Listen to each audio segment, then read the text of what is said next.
Hello guys, finally আমরা viral তালতলার উদ্দেশ্যে বেরিয়ে পড়লাম। আমরা আছি এখন শিয়ালদা থেকে আমরা যাব রানাঘাট স্টেশনে যাওয়ার জন্য ট্রেনে বসে পড়লাম আমরা।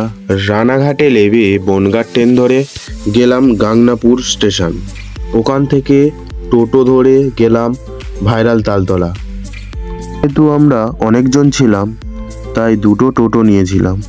পেছনে আর একটা টোটো আসছিল, 25 টাকা করে এক একজনের ভাড়া দিয়ে দিলাম।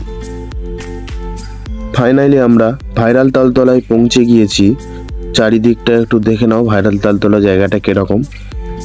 যেহেতু আমরা সকাল 11টার সময় পৌঁছেছিলাম ওখানে, তাই দেখতে পাচ্ছ তোমরা যে এখানে সেরকম কোনো লোক এসে পৌঁছয়নি এখনো।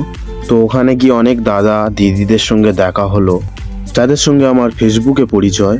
ফেসবুককে ধন্যবাদ জানাবো যে এত ভালো ভালো দাদাদের সঙ্গে ফেসবুকের মাধ্যমে পরিচয় হয়েছিল, তাদের সঙ্গে আমরা দেখা করার সুযোগ পেলাম। এই রকমভাবে বন্ধুত্ব করতে পারলাম তাদের সঙ্গে। তো খুব মজা হলো, এনজয় হলো, এবং আরও বেশি এনজয় হলো আমাদের, কারণ আমার একটা দাদা, এই ওপরে যে দাদাটাকে দেখতে পাচ্ছ, এই দাদাটার মেয়ের জন্মদিন ছিল।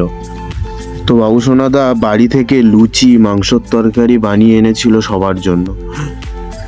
তারপর বেলা 1টা-1:30টার দিকে দেখলাম প্রচুর ভিড় হলো, প্রচুর লোক এসে জমলো ওখানে।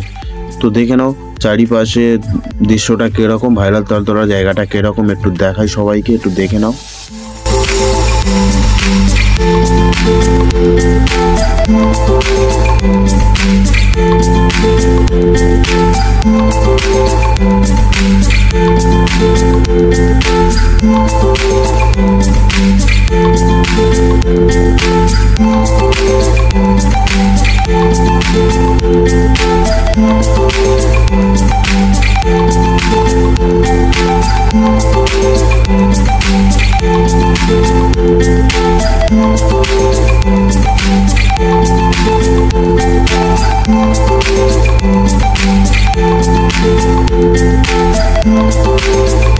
আমরা যে কজন ছিলাম তার একটা গ্রুপ ফটো আমি দিলাম।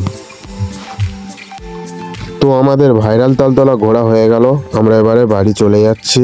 দুটো টোটো ডেকেছিলাম, চলে এলো টোটো দুটো, এবারে গাড়ি উঠবো, চলে যাব। বন্ধুরা, আমি ব্লগ ভিডিও ছাড়ি না, আজকে ছেড়েছি ভাইরাল তালতলায় গিয়েছিলাম বলে। তো আপনাদের জন্য যে কন্টেন্ট আমি বানাই সেই কন্টেন্ট ছাড়বো এবার থেকে। ততক্ষণের জন্য টাটা, বাই বাই।